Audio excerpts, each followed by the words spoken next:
Hi everyone! Welcome to the book review for April. I am so excited to share with you all of the books that I've read this month. I was able to read 11 books this month. I'm a little surprised. I was aiming for 8 and I got to 11. I had a semester break though in the middle of April. I had about 10 days off where I didn't have to do much of anything else. So I decided to use that time to read.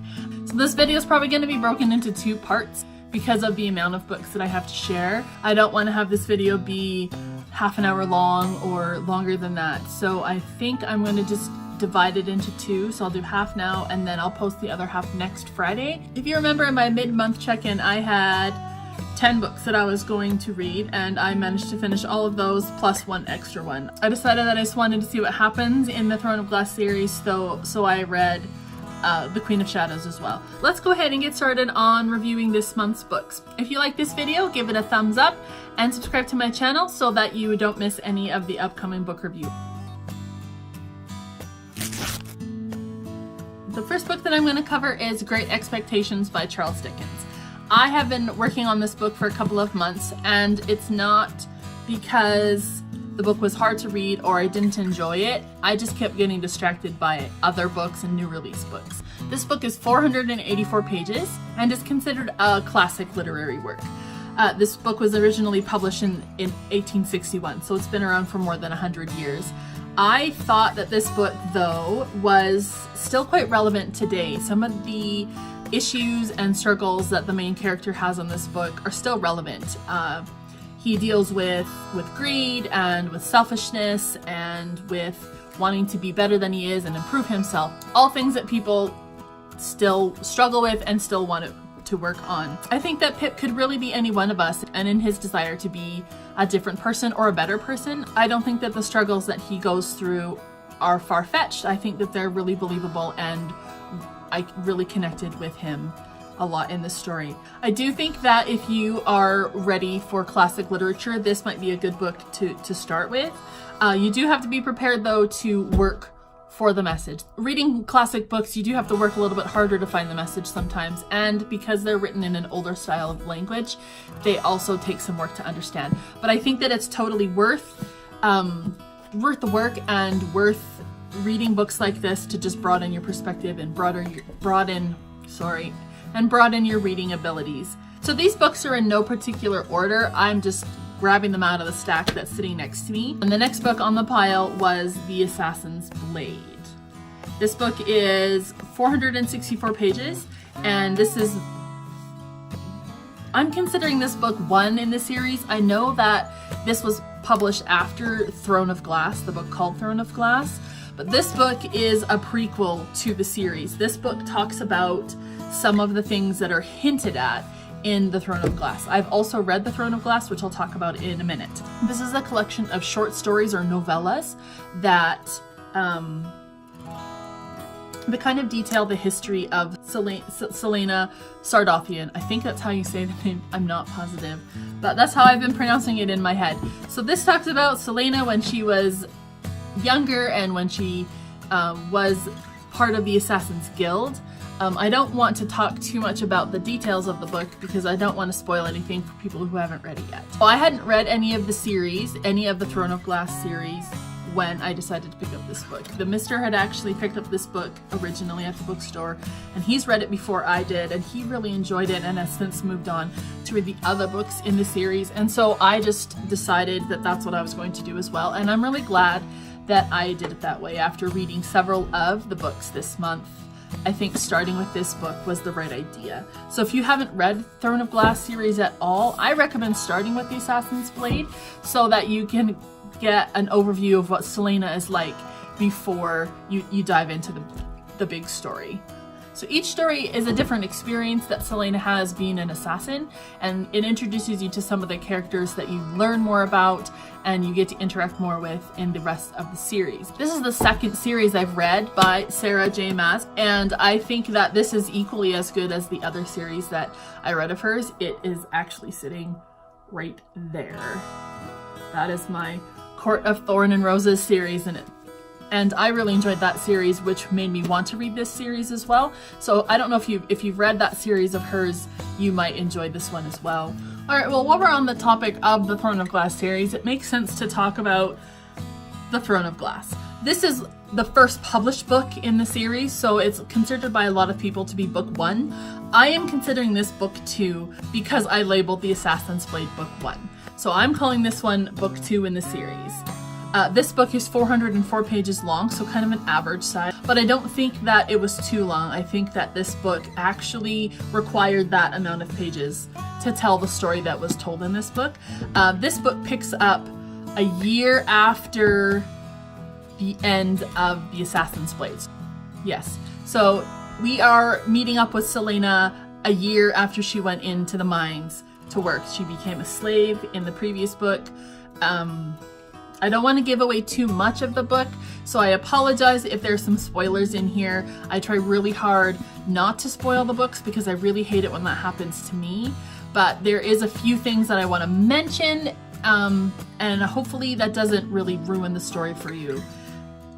I'm going to try really hard not to give a lot away because it's more fun to read the books and discover them for yourself than have somebody tell you what's going on in the book.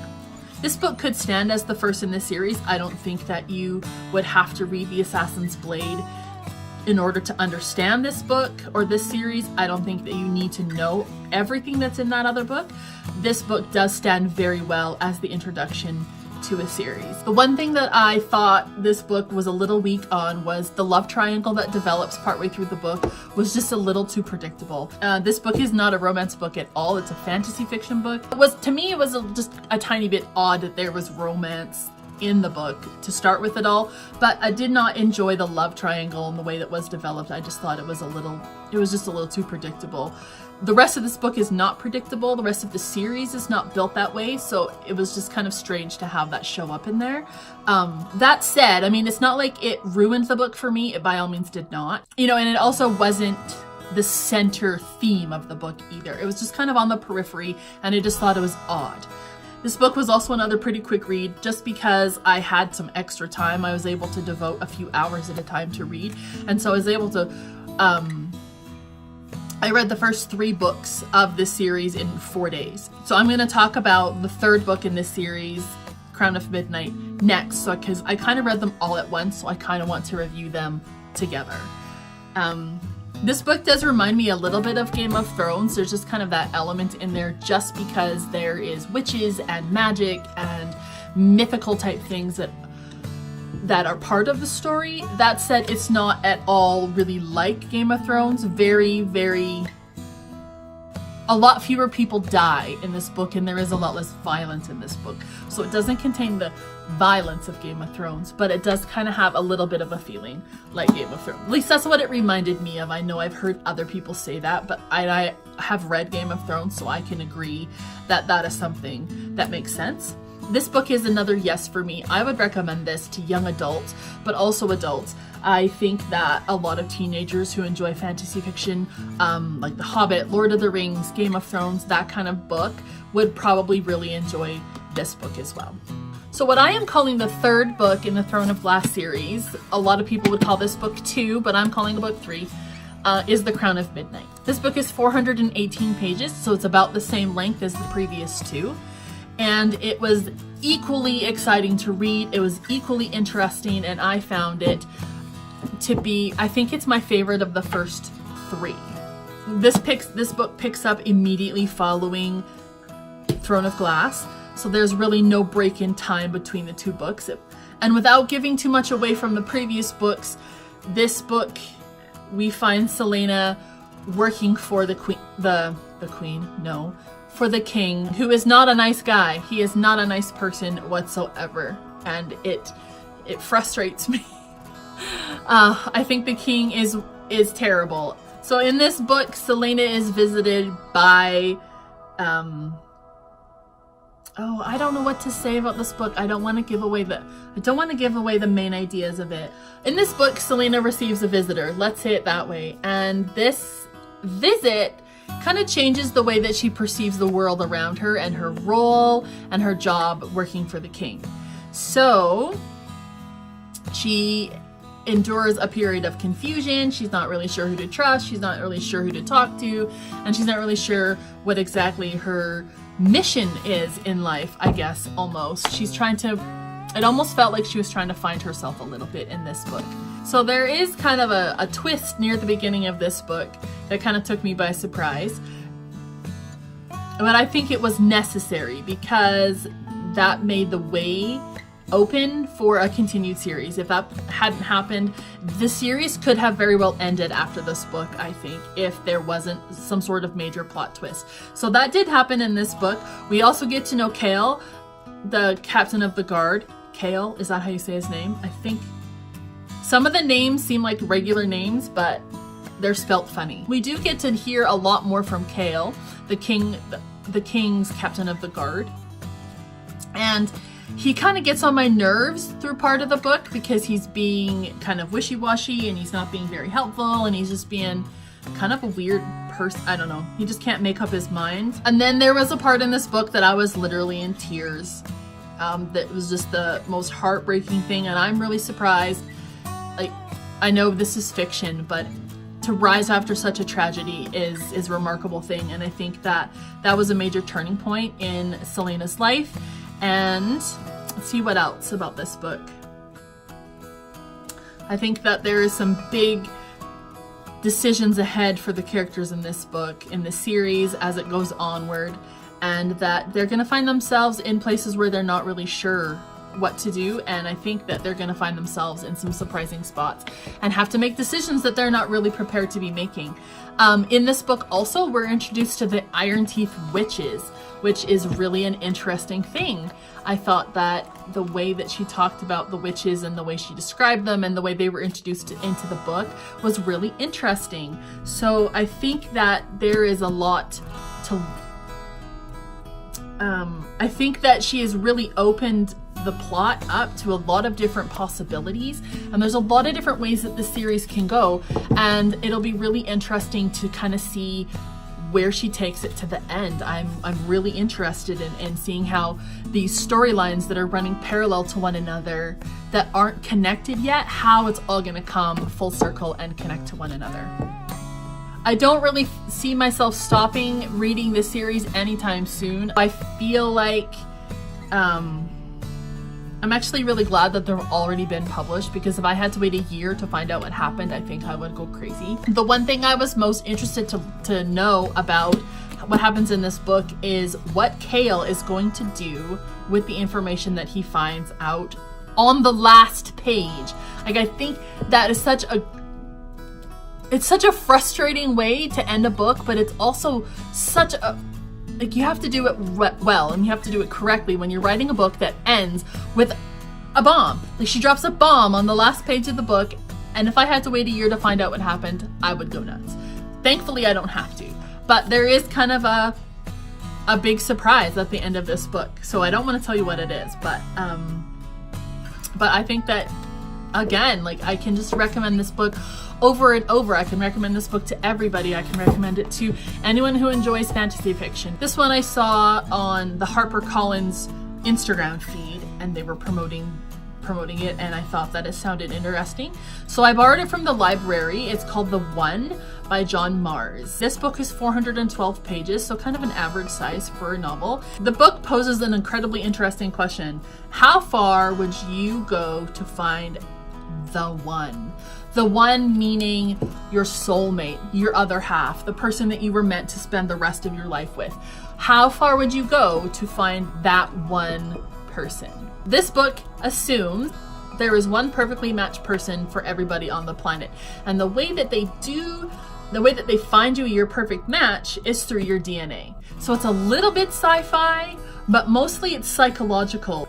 The part about this book that I found really interesting is that with science now, in this day and age, this book is totally conceivable. This could actually happen in real life. I believe that because science and technology has reached the state where it is, this is something that could probably literally happen. This book grabbed my attention right away. I was really interested. There is not one main character in this book. It's told from the viewpoint of 5 different couples. So you can hear from different people from different walks of life, different ages and different stages. They're not all like young 20-somethings. They're all various ages. What happens is these people receive their match, and the story goes and tells the fallout or the result or what happens as a result of them receiving their match. For some people it's really positive, other people it's very negative, and other people there's a couple of scary instances in here. One thing I did really like is that all of these subplots and all of these lines that were kind of going along parallel to one another are all wrapped up near the end. We do find resolution for each of the characters that we meet in this story. Everyone does get a resolution at the end. And so this book does pose a rather complicated question. How far would you go to find your match? Would you want to know if there is a DNA test or a blood test that you could take to scientifically find the person you're meant to spend the rest of your life with, or your soul mate? Would you do it? This is an excellent book, and I would recommend people pick it up and give it a try. All right, we're gonna wrap up this half of the book review with a nonfiction book. So this book, Ask Me About My Uterus. This is a nonfiction book, and it follows the author, Abby Norman, as she works through some medical things. This book is 272 pages long, and it really is all about her personal journey.